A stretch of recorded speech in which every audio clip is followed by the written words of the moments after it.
Imagine ordering your favorite dish at a restaurant and then being asked to select between a 20, 15, or no tip.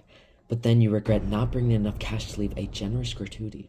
Customers are burdened with the expectations of paying a percentage of their service workers' wages, and tipping culture is condemned for fostering an environment of unstable income for service workers, potentially leading to wage inconsistency and discriminatory service.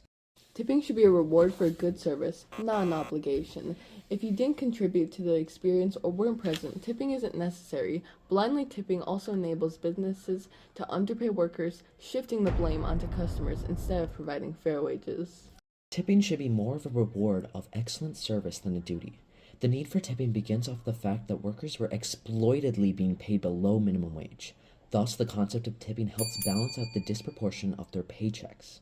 Tipping culture in the U.S. first gained traction after the Civil War, partially influenced by European travel and customs, but also rooted in the exploitation of newly freed black workers in the service industries, who were paid low wages or none at all, relying on only tips for income.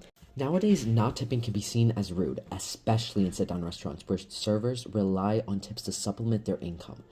Employers should pay them a sustainable wage and shouldn't need extra money from customers. A living wage can lead to increased job satisfaction, reduce stress, and improve morale among employees, ultimately benefiting the workplace and customer service. Tipping has historically been reserved for service businesses like hotels and restaurants where staff rely on gratuities to help with low pay. But in recent years, tipping has spread to locations like self-checkout kiosks, fast food restaurants, and retail establishments where it is neither conventional nor required.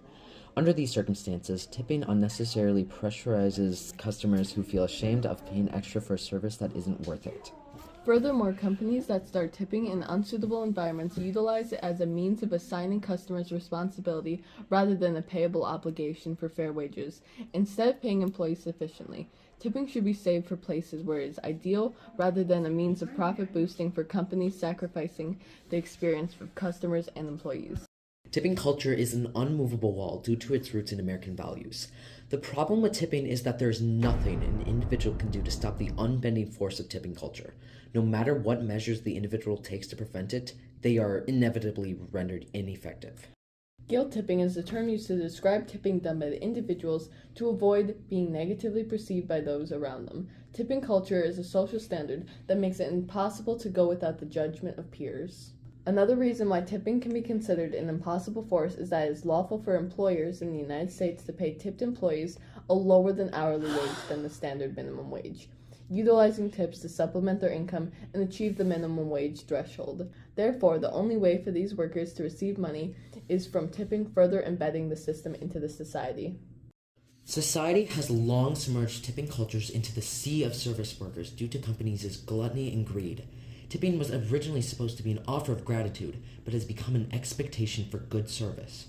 Companies paying fair wages instead of gratuities are the answer to the problem of tipping culture. Due to tipping being strongly ingrained in American culture, it's even harder to challenge without facing social backlash. In the end, reforming the system requires fair pay and reducing tipping as an income source of fair payment.